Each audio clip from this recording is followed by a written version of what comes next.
Hello.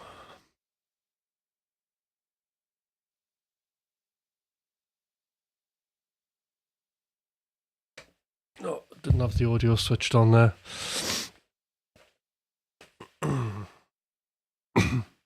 Hello, Graham.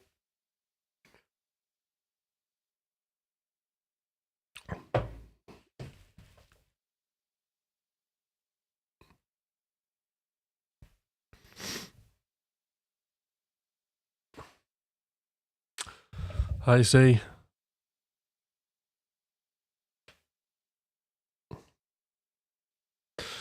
Who else is here?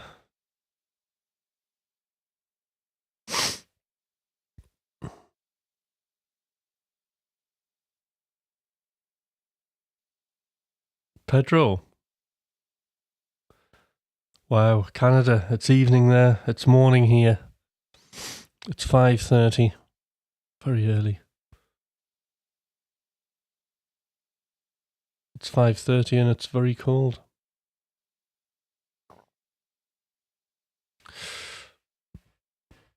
Right, I'll just get my head together.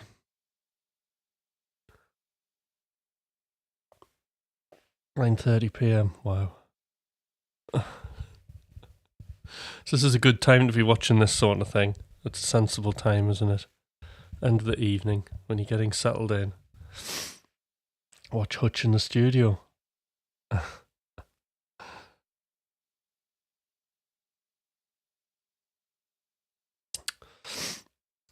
Right, so today what I might do is break the rules a bit and get that track up that I had yesterday, because I kind of did, it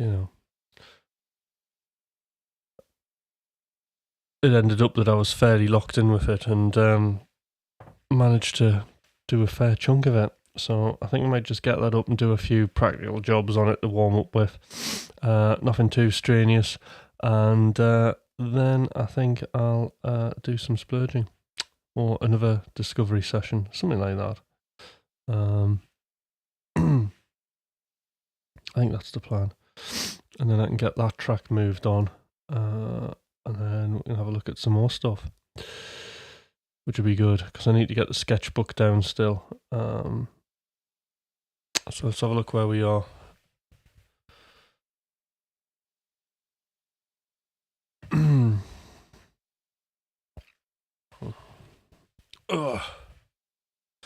Let's keep track. Oh, look there, I've put Sean's draft in. And see, your werewolf one's over here. I just typed it out. Okay.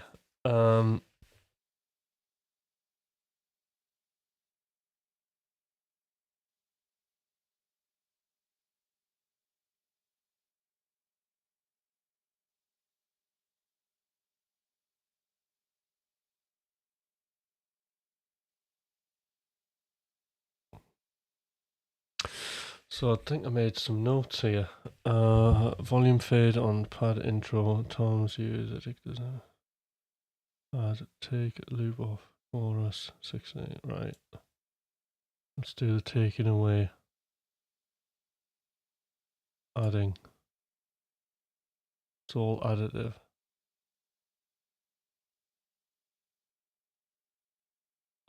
Right, yeah. So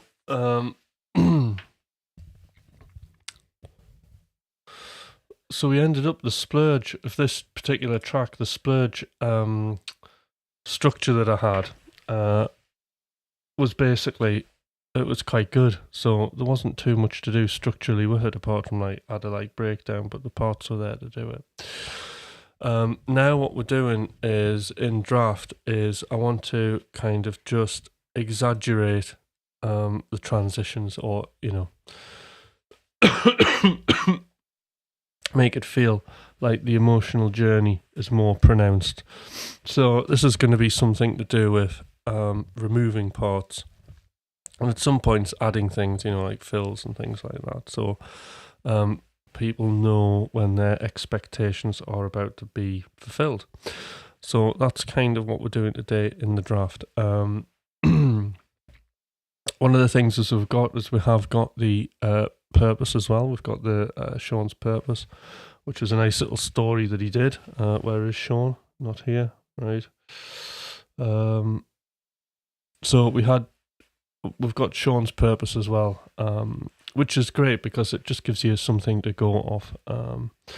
Pedro, if you're not sure what a purpose is the story. It's not necessarily the overall structure of a piece of music, but it's just like a classic kind of Hollywood movie storyline, which is what we tend to use, or part of a film or something like that. But either way, in the story, you're going to have the beginning, aren't you? You're going to have the scene setting, then you're going to have a conflict, and then there's going to be a sort of resolution.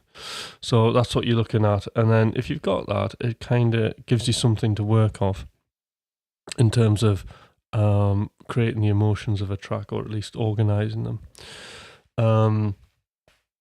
So, for example, we've got cars pulling away for a drag race. This is like Sean's purpose that we've got here.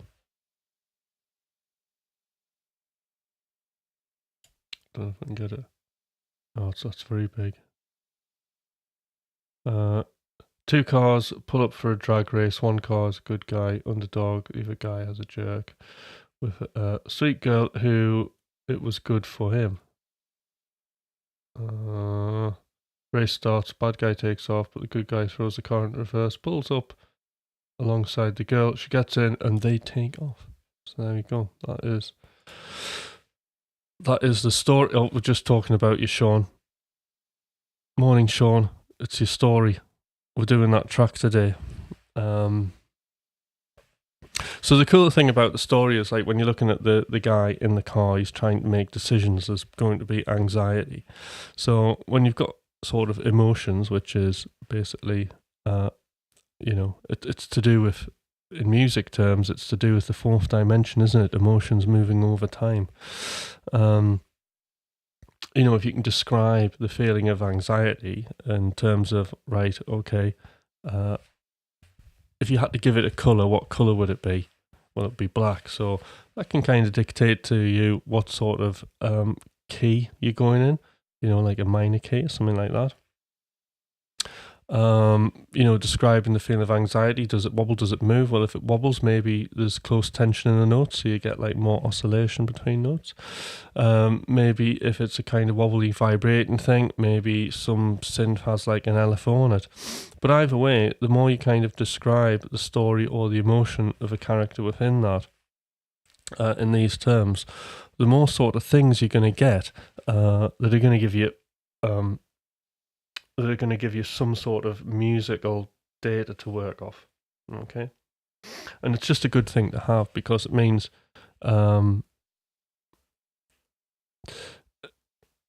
you've just got hi there, Stallion. It just means you've got something to work off, doesn't it?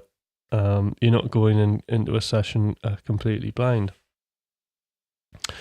And then, sort of also regarding purposes, you don't necessarily have to start with one. That can happen at any point of the creative process. So sometimes, I might do a splurge, and then, what happened here is there was a splurge. I did an idea. I didn't think of any story, and then I just put it to the chat. What could this be?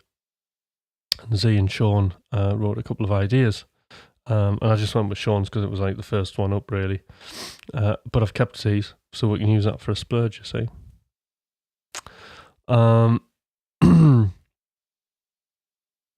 But Z, I should say. So Z. What was I talking about? Oh, hi, Des. How's it going? So yeah, and it could be that you write a piece of music and then suddenly you think of a story. You can write a quick story in 5 minutes, or you can even just do like almost chapters of a book, which is another way that I'll kind of do it. But either way, it is a very handy thing. And also, you don't have to be slavishly sticking to the purpose of your track. Like when we're in this process, and obviously with the machine, we're in draft, so we're very much at the thick end of divergent thinking. There's still, we've still got an additive process going on here, as well as subtractive stuff going on. So, with that, it's okay to actually just change. If the song doesn't quite fit what that purpose was, it's okay to change the purpose.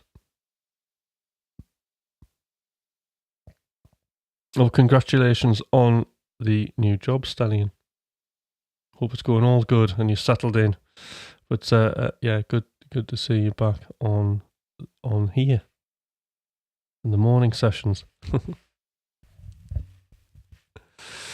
Yeah, breakfast time television. Well, it's earlier than that, isn't it? Yeah. You see, I would have much preferred something like this on television when I was younger. What did I have? Like Richard and Judy. Pebble Mill. Remember that, Des?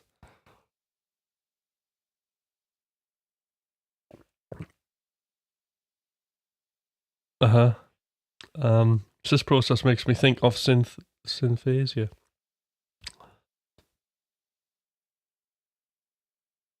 Excellent, back to your normal program. Brilliant.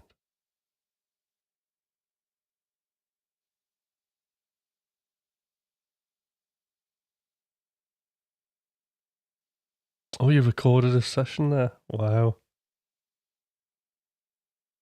Excellent.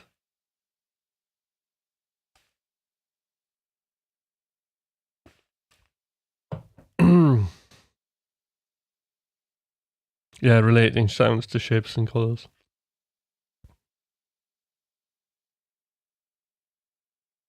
Oh, amazing. You saw Noel. Is he alive?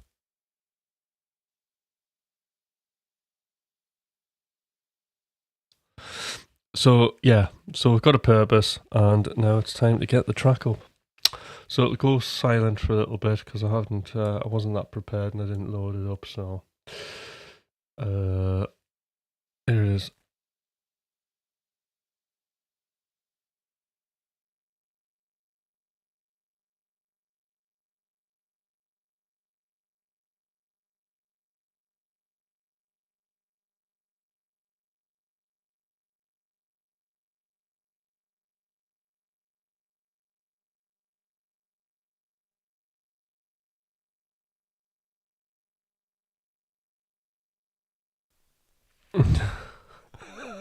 What's crinkly bottom again?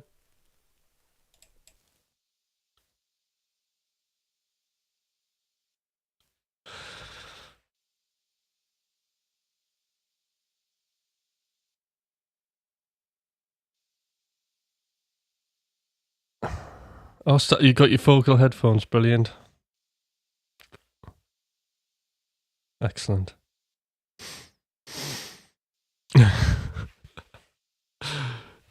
All right. Very good. Okay.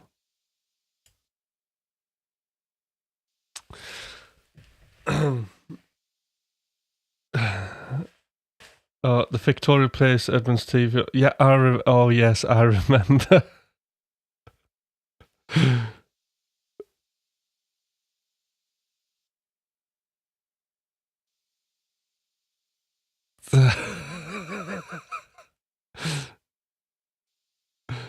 Very good. I knew what you meant. Right, okay. Okay, we'll have a listen through. Okay, right, so we need to do a direct listen. Right, that's important. Right. So the direct listening I am choosing to do. Everybody knows what I mean by direct listening, don't they now? Just type yes. Because I'm spreading the word of direct listening. It's one of my missions. That's what I'm championing. You've got to champion a cause, haven't you? Yeah, good. You've got to champion a cause, and I don't think people are listening to music properly. Good. That's Des, Sean, Z, Stallion.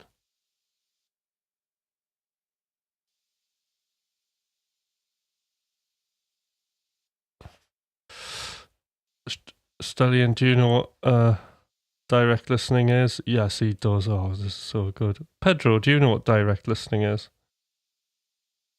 That's if you're still here.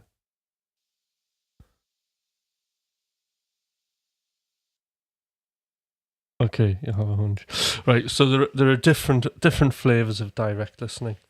So I almost liken it to meditation in a way, but either way, I think the skill of being able to listen to music these days is going. It's diminishing. Being able to concentrate and focus on a piece of music, and not listening to one's distracting thoughts.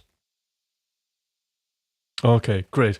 So I think, especially when you're listening to your own music, what tends to happen is people will listen to the music, right, and they'll have the narrative circuitry going on, and usually this is like, perceived as a voice in your head telling you what to do or not to do with your track or not to work on it. But usually it's kind of negative, critical thinking that's kind of going on.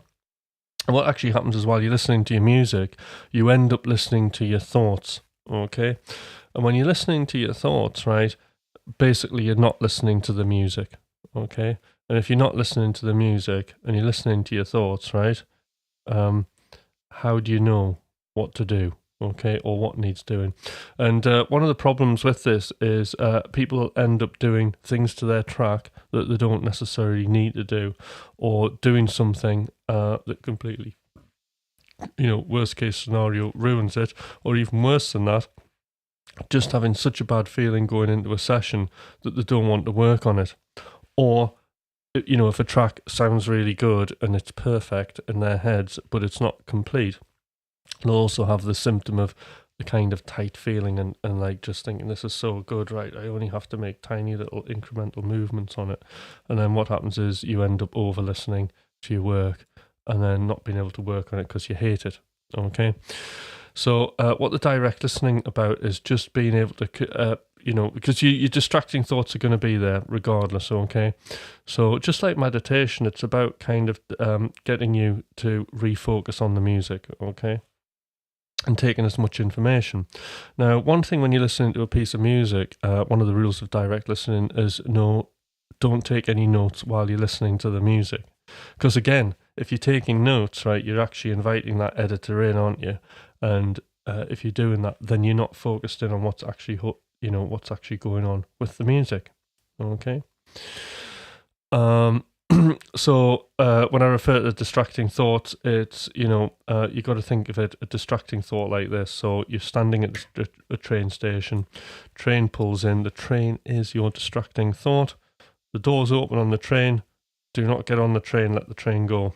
Okay, so in other words, right, distracting the thought appears, just ignore it, refocus back on the music, and you just do that. So it's quite similar to meditation. When my thoughts interfere with my work, I just stop work and sort out my thoughts. I restart working when I'm able to focus. Otherwise, I'll most likely ruin good projects. So that's also interesting, isn't it? So what do you do when that editor is kicking off? So yes, I mean, sort of restarting and taking time out. And I suppose at the end of the day, what you're trying to do is you're just trying to refocus your mind. So I think things like that, what I tend to do is, if I get really overwhelmed, is that I'll just do like a quick, like 2-minute, 5-minute meditation. Because what you're doing is you're retraining your brain to think on, just to focus on one thing. But yeah, stopping work's a really good one. In fact, that's just reminded me. So I used to do that Pomodoro technique. I used to have a Pomodoro timer actually on my computer, but I haven't got one on at the minute. But yeah, basically what I used to do, and I used to do that, right?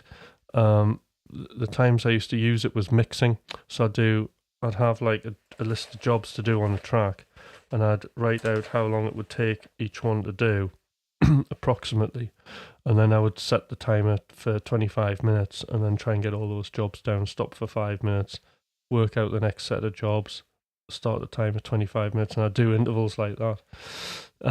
So it's amazing how much you can get done in like an hour, 2 hours running like that. But usually the 5 minute kind of resets things.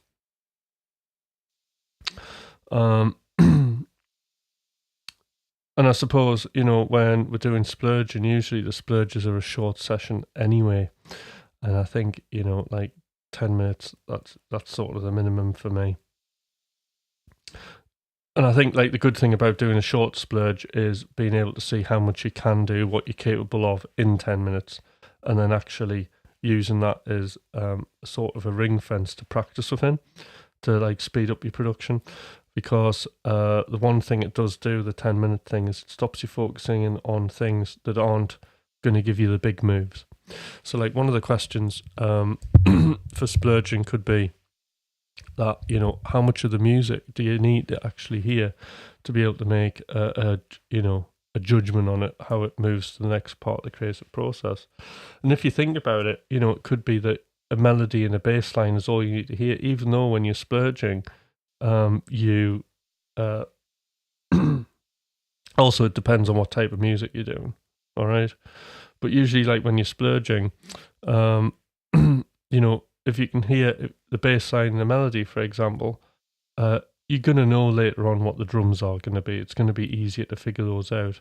The only time that I think, unless you're doing some sort of groove-based music, then maybe in your splurge, the focus could be drums and bass, if you're tech house.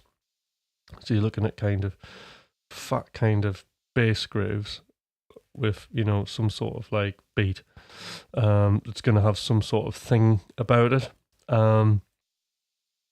Vague, I know. So that's what you might be. So it just depends on like what genre you're doing, but identifying like a couple of elements or how many elements you need to be able to tell is a good thing to work in if you're working in those very short, like 10-minute intervals. So that's another thing I would consider just asking oneself. So here we have the track. So the direct experience exercise for this one.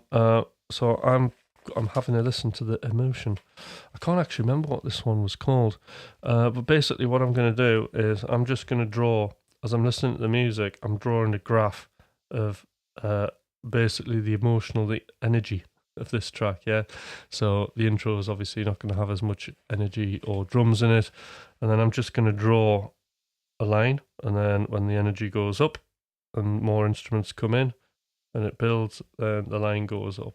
Okay, and I'm just going to make a bit of a map. Okay, and then that's going to help me think about how I'm going to approach making these sections make the emotions even more pronounced.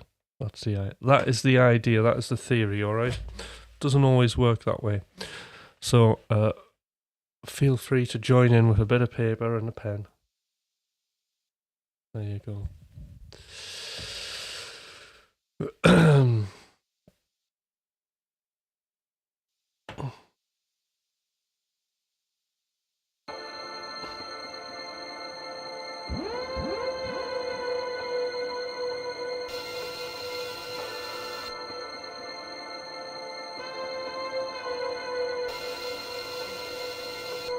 Oh, we've got problems here.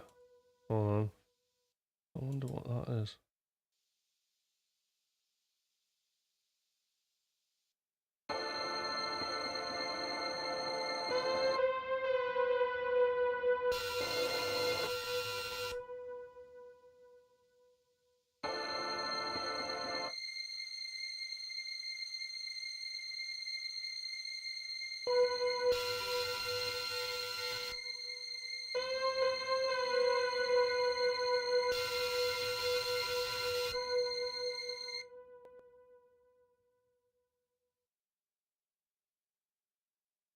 It always does this.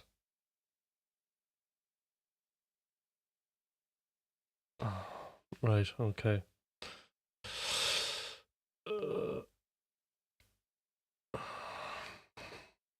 2 seconds.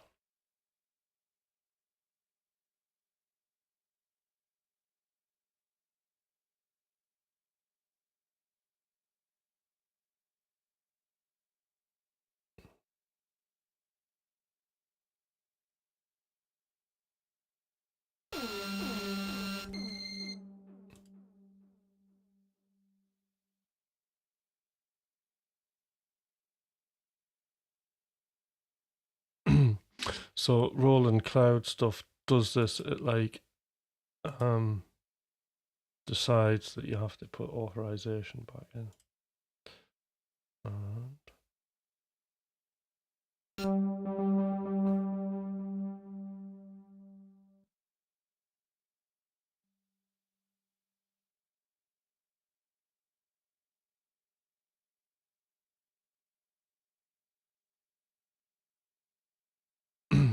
Right, one moment.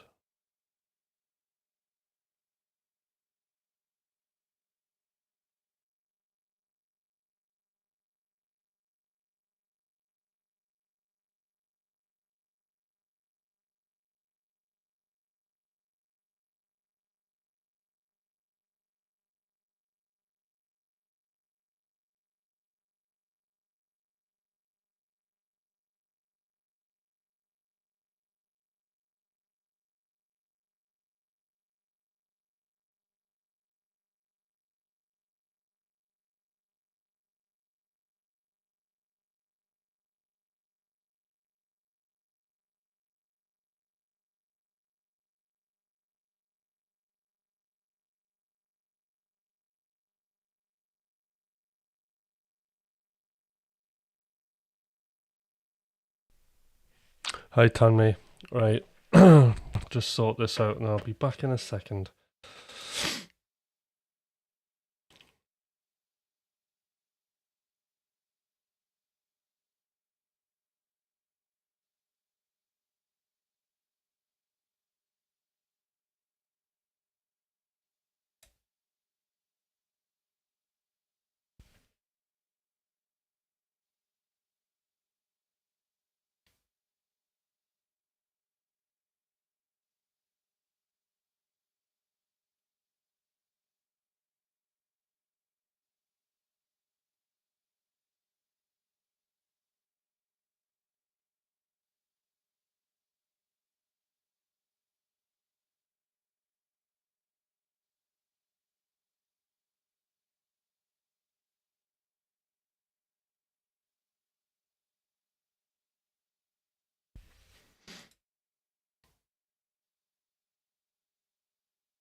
Right.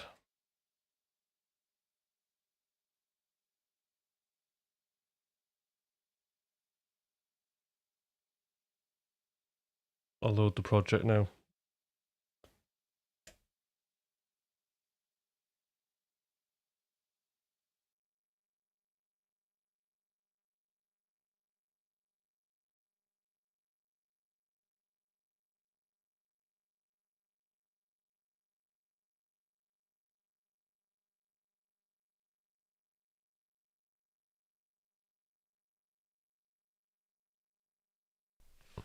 Okay, we're back. So hopefully that's the problem sorted out.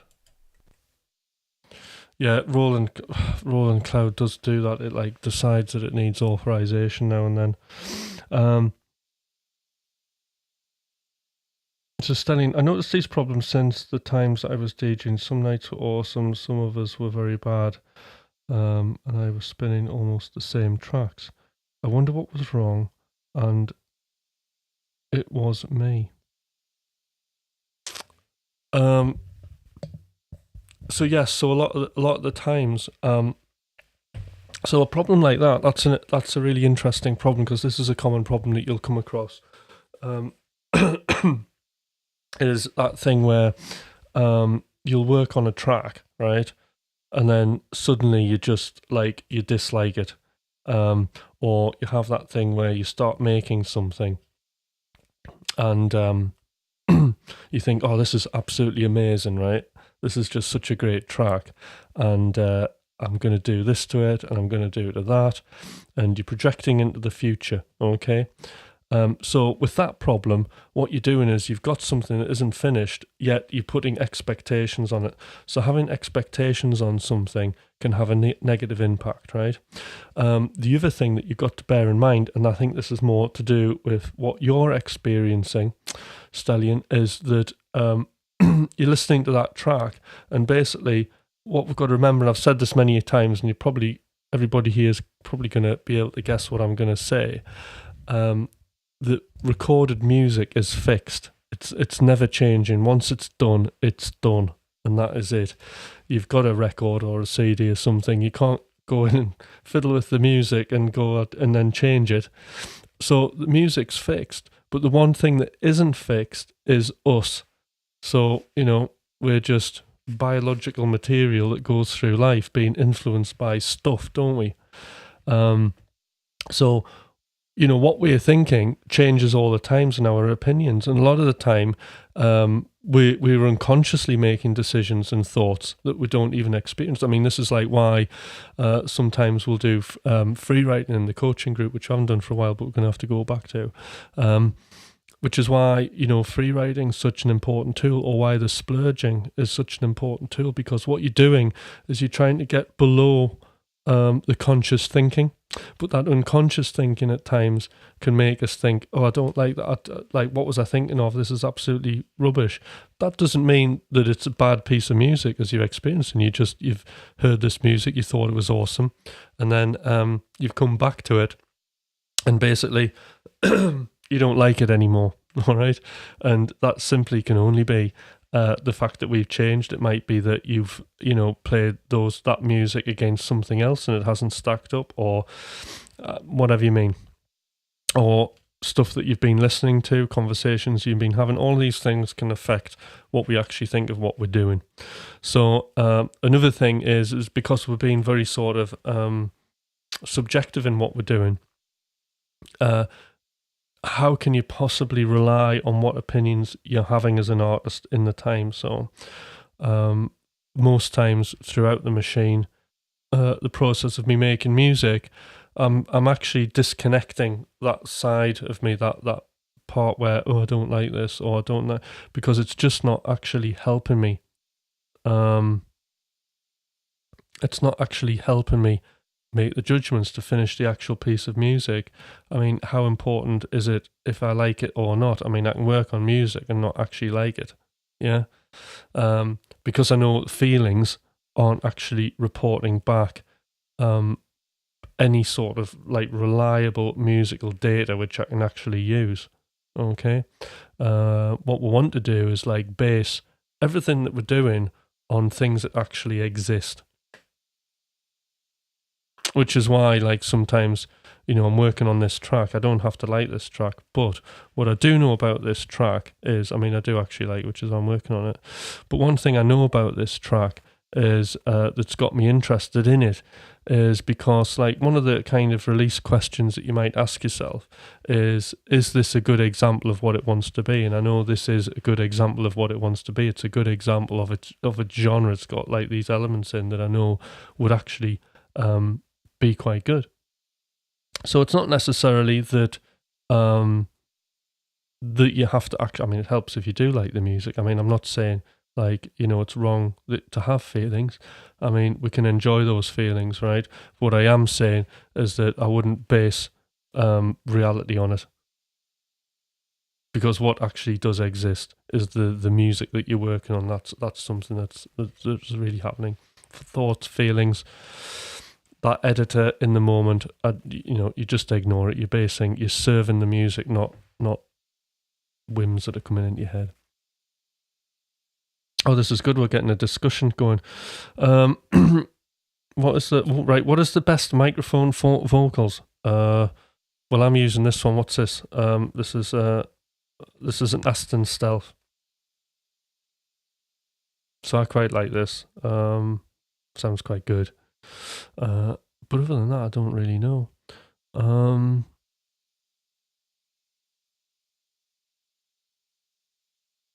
Yeah, I did that for guitar to a song I tried to create. It was starting to sound like Jimmy All Along the Watchtower. There we go. So, back to doing this diagram. Okay. So, hopefully everything's working. There'll be probably some other problem going, but I can fix it quick. Here we go.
And there we go. So there's my graph. Not the best drawer in the world, but what that's doing is, at its very least, is keeping me engaged in the process. So one thing I can say here, though, is the sharp kind of drops, and then like the way that it sort of climbs up to bits that are all very sharp and nothing's kind of leading in. It's just suddenly things appear. So there's stuff we can do about that. Obviously, the end bit probably sounds a bit weird because that's like a load of guitar solos going to happen there. That's guitar solo mayhem. And I think, yeah, so there I've got that. Stick that there for now. Right, so one thing I need to do is I'm just going to take off that.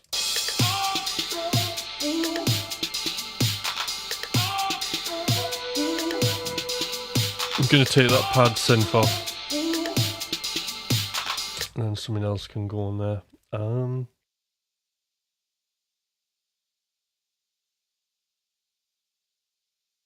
Let's go to the list. So one thing that was quite interesting on the list, because I'm looking for the things that are going to make a difference. Take the loop off the choruses. So there's a loop. There's a half-time loop somewhere in this. Here it is, and I think I'm just slamming it all the way through. In fact, this track started with this.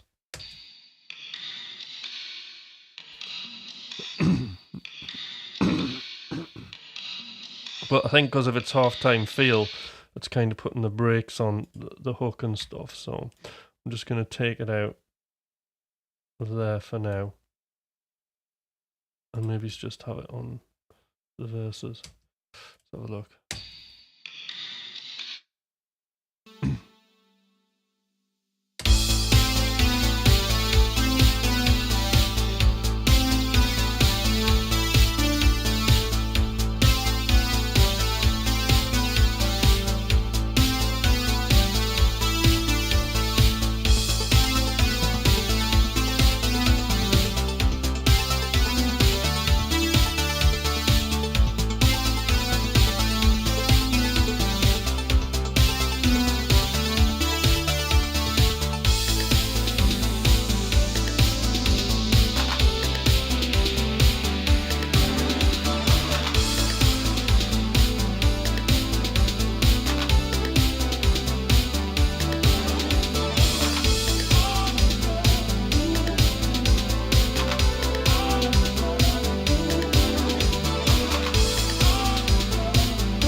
Okay.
Right, intro.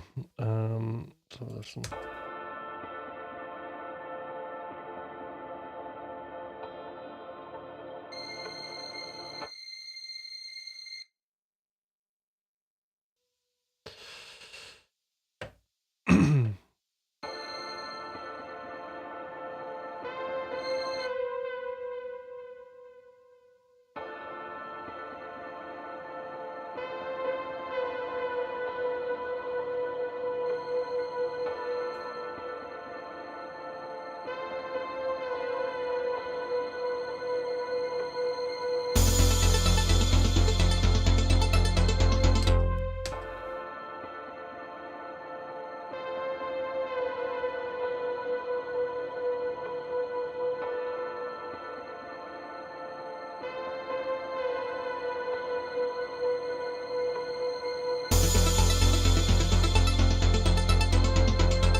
Okay, so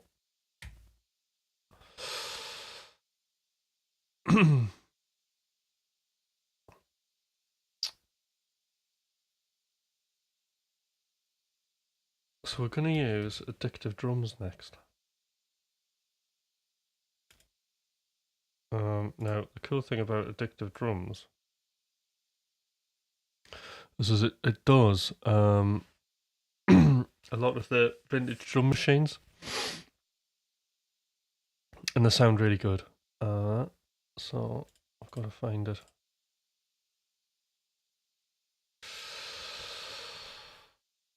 Where is it?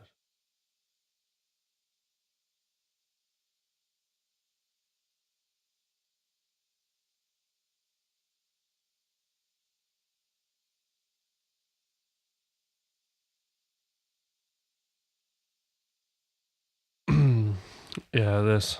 So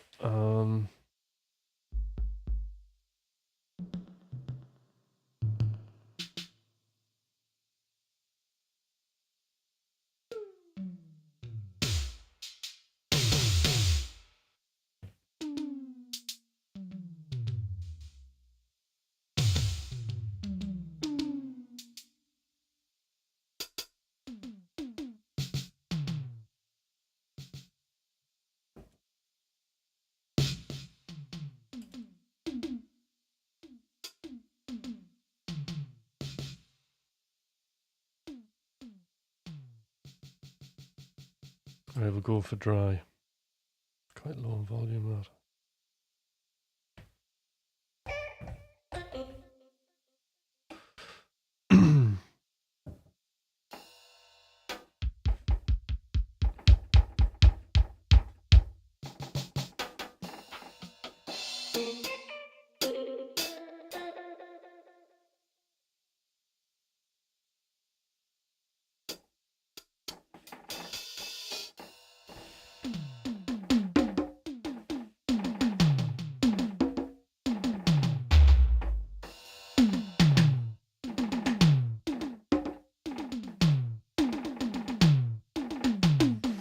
So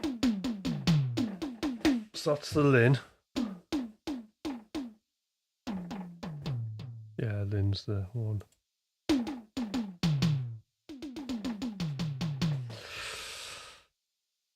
And we'll stick a fill in, and then I've got this really cool way to beef it up a bit.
Okay. Then toms. And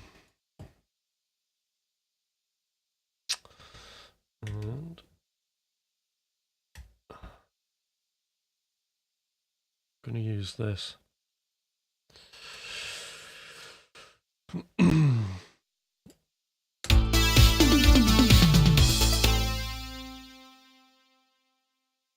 This will make quite a big difference. I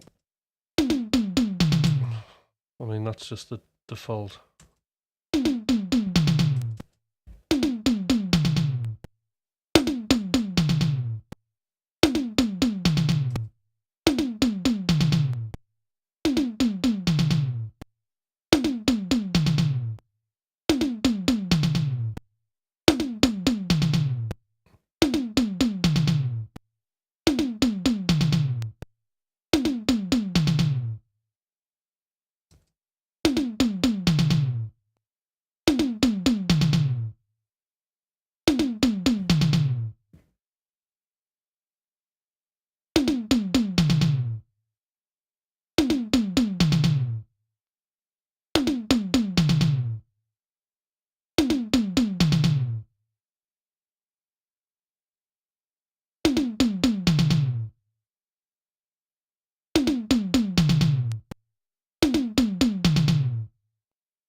Right, there we go. Comes out sounding solid with that.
Okay.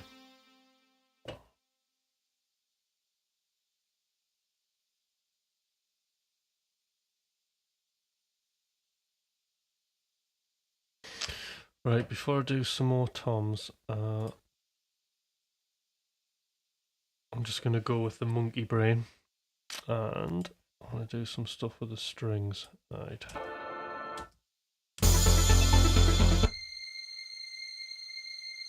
Okay, so let's try pitch drift.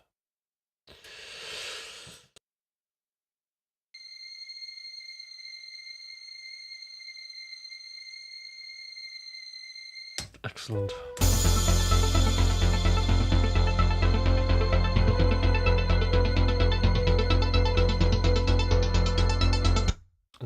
add some stabs over here. I needed bringing out.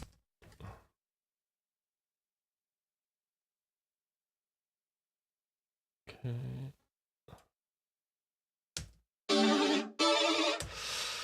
Right.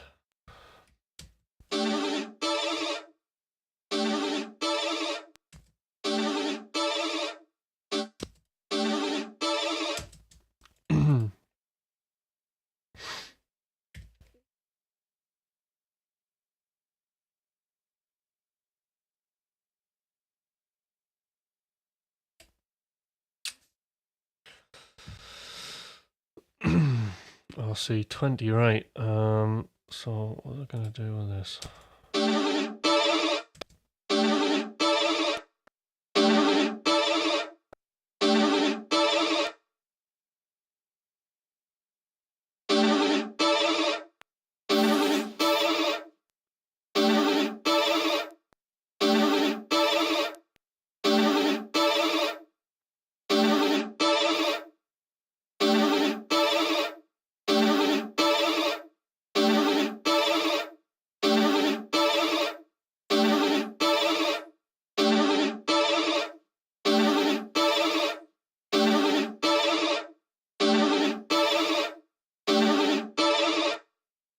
Cool.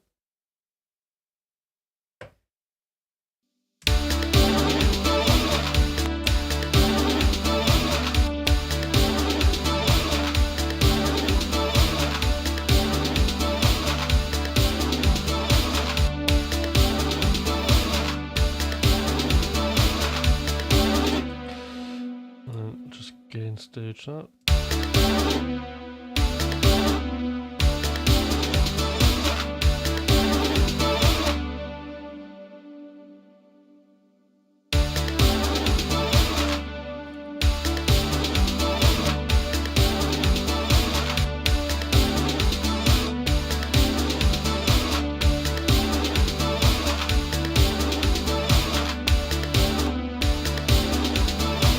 Oh, that'll do. That was the other thing I did. Let's get those off the list. RC wobble on. Alright, yeah.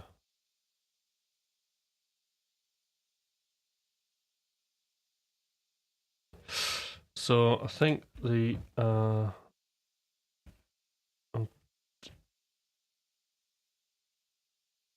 reason I've decided to do this, if it works, is just to make these like reverse vocals that I always use, because it's a sonic signpost. It's not because like I'll necessarily run out of ideas. It's just I thought it would make it sound less sort of like that, like big stadium type thing they would use. So.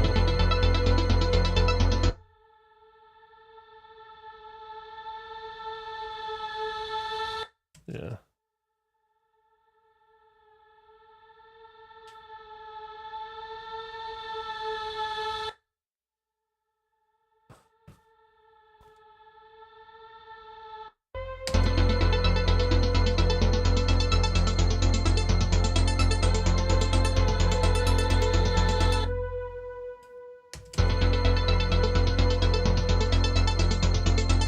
Yeah, that'll do for now. Okay. Tell you what else I'll do. Get rid of some of the crap on that low end.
Okay. And then finally, I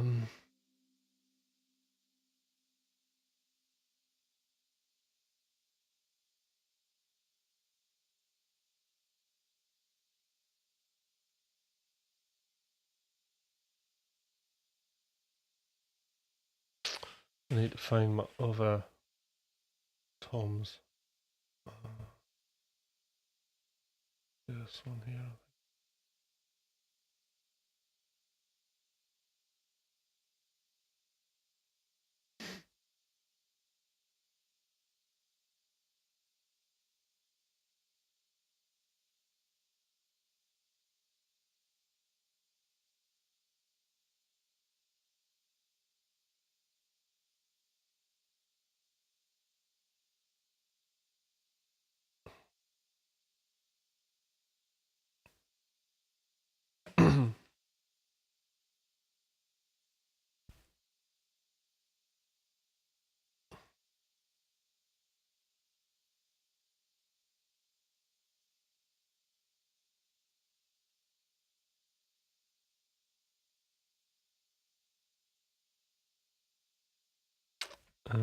Right.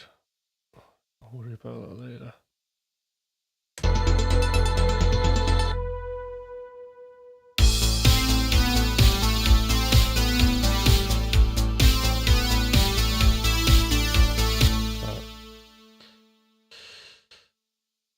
What I'll do that.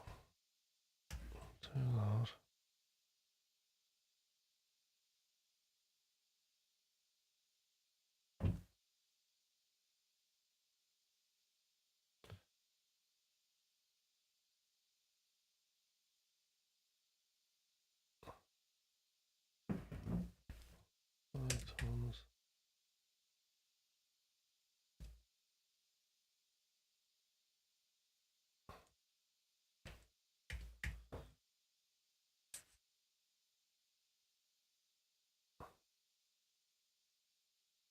Okay.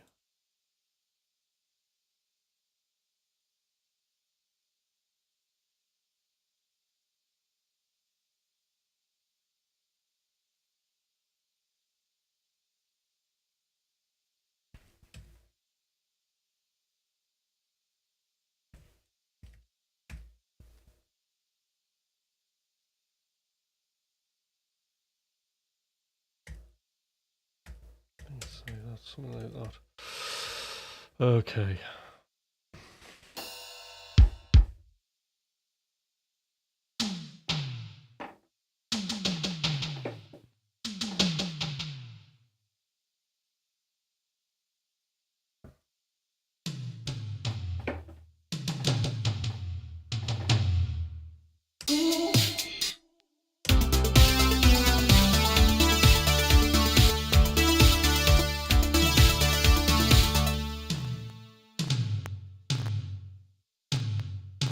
Yes.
Okay.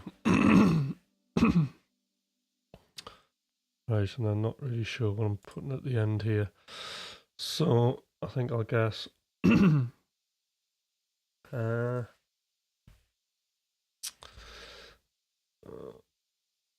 the high tones midpoint.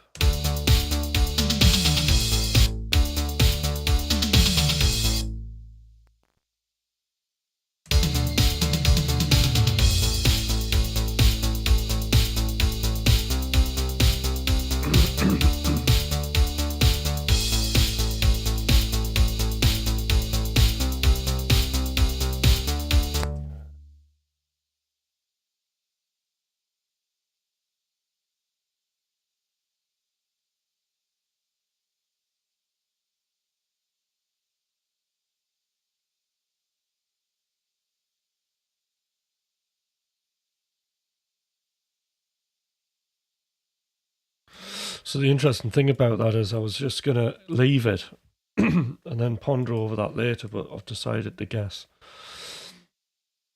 So hopefully that'll do the trick. Bit croaky this morning.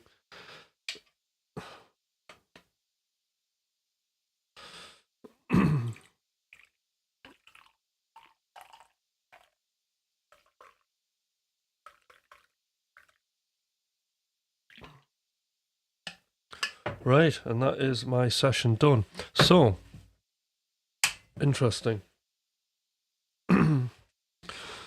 Without a doubt, it's a McRocklin and Hutch track, that one, isn't it? Hi, Harlan. How you doing? Good to see you on here. Very good.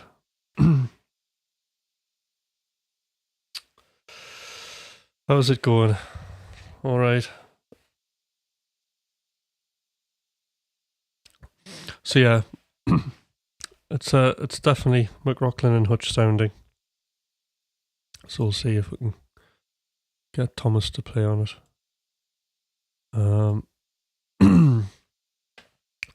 Which would be great. I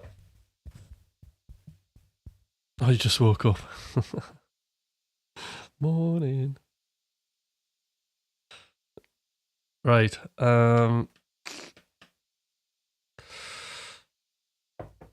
So I'm just wondering if I'm going to go out for a run today or not. That's the thing. I don't feel very motivated to do it today, mind. It was so cold yesterday. Oops, hiccups. It was so cold yesterday. Straight after this session, I just put shorts and a t-shirt on. I went out, and it must have been like 0 degrees. It was so cold. Yeah, I use Figma. Yeah, I use Figma for the coaching sessions. So all of my slides are on that. Cool, eh? I'm dead organised in that when I'm doing the coaching. I have whole presentations I do that are like animated. Well, when I say animated, zooms in and zooms out. So I've been kind of messing with that.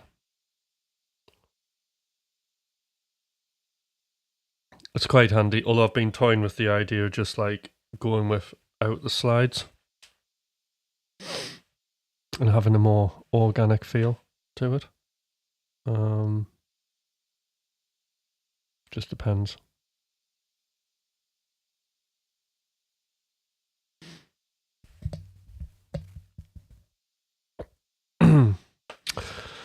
Right, so anybody want to ask me anything before I go? I've got a minute. So I've done all of my jobs. They've all been cleaned off. We're getting to the thinner end of this now, so you know we're heading into kind of just the first bit of the mixing, creating space. There's not too much going on there. So yeah. Oh, that's my alarm clock.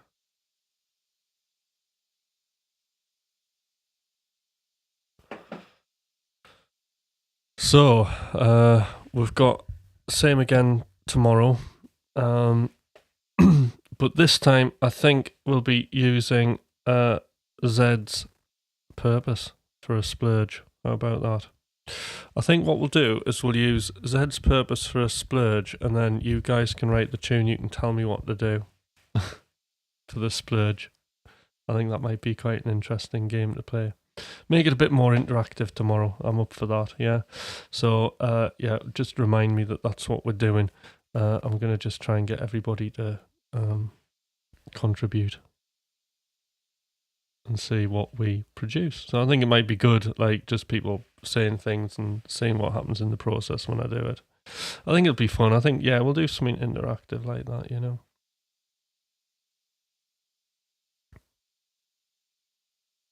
More cowbell, yeah. Mm-hmm. And then, I mean, we'll see how it goes. We'll see how it goes. I think, I know ages ago, for the guy who coaches me, I did like a track attack session for him, and that was all on YouTube, and it went really, really well. There was like a load of people on it, and it went quite well, and people were able to keep up with it. So I could possibly do that. I could possibly do a track attack session at some point. Just it would be a 3-hour session for us, that's all. Getting rid of some dust here. Right, okay guys, so that's me done. And I'll see you, yeah, that would be cool. Do either that or, I mean, if there's not going to be many people, then I could do a free track attack. Because it'll be a bit of a party then. So we'll just see. I'll ask everybody tomorrow and I'll take some names to see who wants to do it. And we'll see. If there's enough people, we'll do it maybe on Zoom. All right then, guys. I'll see you tomorrow morning, bright and early.